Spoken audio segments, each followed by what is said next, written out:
Well, just ahead of America's 250, you saw me turn around to look at whatever's flying behind us. We've got a lot in the skies between the Washington Mall and here in D.C. It's Fleet Week, so we've got so much going on. A conservative PAC is now taking aim at far-left Texas Synod hopeful James Talarico over these unearthed comments about our nation's flag. Watch this. I often think when reclaiming symbols, I think about the American flag. I think the Confederate flag is a symbol of treason and terrorism, but the American flag is such a complicated symbol for most of us, and in many ways, like Jesus, like the cross, it's been co-opted, and in some ways, its true meaning has been betrayed. A spokesperson from that committee went off on Talarico, quote, "It's clear from James Talarico's political record he hates America. Talarico has gone out of his way his entire political career to make that clear. Whether it's saying the American flag is a complicated symbol or his attacks on the Bible and the American family." However, Talarico's team, of course, they get paid to defend him, so that's what they're doing. Quote, "James believes the American flag means freedom, opportunity, and hope, and that this broken, corrupt political system is robbing hardworking Texans of the American dream that our flag promises."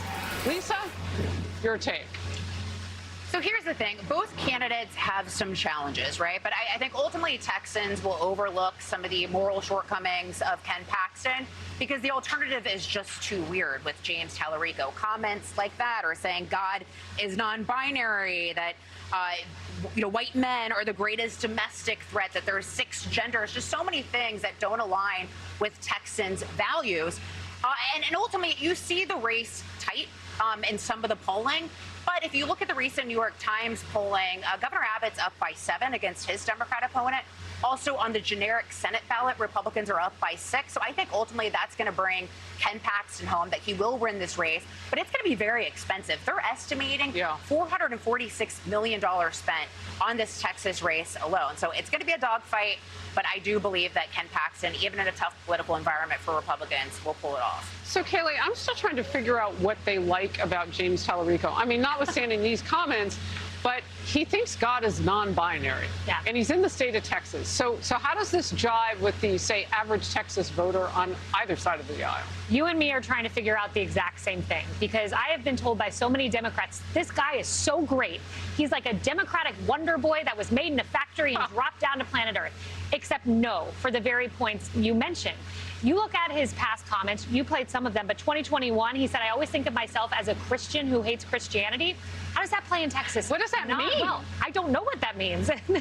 2022, his comment, "It is now existential that we try to reduce our meat consumption in a state that prides itself on meat production." It's insane. 2022, he says that we need to make prisons obsolete in a state that prides itself on law and order. This guy is not tailor-made for the state of Texas. He is tailor-made for Republicans. And not only that, you think, oh, they're past comments. No, no, no, no, no. You know what he said last week? He said the current political landscape is too small for Texas. The politics of the state is narrow-minded and short-sighted. It reminds me of basket of deplorables for Hillary Clinton. And this is why you're seeing movement in the polls. Ken Paxton up 2 in YouGov. Ken Paxton up 1 in University of Texas. A big shift from previous in those polls. I believe we will be saying Senator Ken Paxton. Of course, anything can happen in politics. I don't think this will be a close one. So, Trace, I caught you out of the corner of my eye. You were laughing. I'm looking at the aviation thing over here as well. We got a helicopter in the background. We got the aircraft going Some of ahead. this aircraft is landing. We saw a battleship yesterday. Oh, look, there's a battleship right there. All right, so cool. Oh, beautiful. I feel like a puppy. I'm like, squirrel, squirrel. Like, what the heck? I know, it is like literally so cool and so patriotic. You have the Statue of Liberty behind you. You got the battleships. You think this is the greatest setting to have a 4th of July special show. It really is. I'm sorry, Harry. No worries. Or Texas, where James Talarico isn't as patriotic, apparently, as Texans are. I don't know what's going on. No, I mean, come on. He never really says what he means. That's the whole thing. He never explains it. These are all for likes and clicks, and let's just make these bold, outrageous statements, and we can say, oh, I hate the flag. Oh, I hate Christianity. Now, I don't really hate the flag. Now, I just hate the political system that's attached to the flag. Just this current political system, not the overall political system. It's just wishy-washy, Give me some context. Tell me exactly what you hate. Tell me the reason it's bad. Tell me what you want to do to fix it. Don't just make these broad stroke statements that you hate hate this, you hate that, you hate Christianity, you hate this, the symbolism of the cross, you hate the symbolism of the flag, and I have no idea why. And that's what my problem would be is it has nothing to do with this is my platform, this is what I believe. This is going to get me a lot of followers. It's going to be a big statement, and look at me. Clicks. First of all, who has moved to the state of Texas that wants all of that stuff? I mean, maybe some people in Austin. His comments and his positions are patently disqualifying for any American senator, let alone one trying to represent the state of Texas. And I also, which we should not be surprised by, point out the rampant hypocrisy in his statements. So, for example, when he says the #1 domestic terror threat are white men, well, then step aside, sir. Why don't you make space then for a woman of color? Why don't you make space for a non-binary, multi-spirit? Exactly. That's why these people are so full of it, because they are always only drunk on their own power. They are always only seeking their own promotion over actually the betterment of their state. And of course, the fact that he doesn't want anyone to eat meat and do everything. Every one of these things is so disqualifying for all of Texas. But this is why all of that money should be spent on the GOP's messaging, because every single voter there needs to understand exactly who they would vote in office, which is an anti-business, anti-commerce, anti-capitalist, anti-Texas Texan.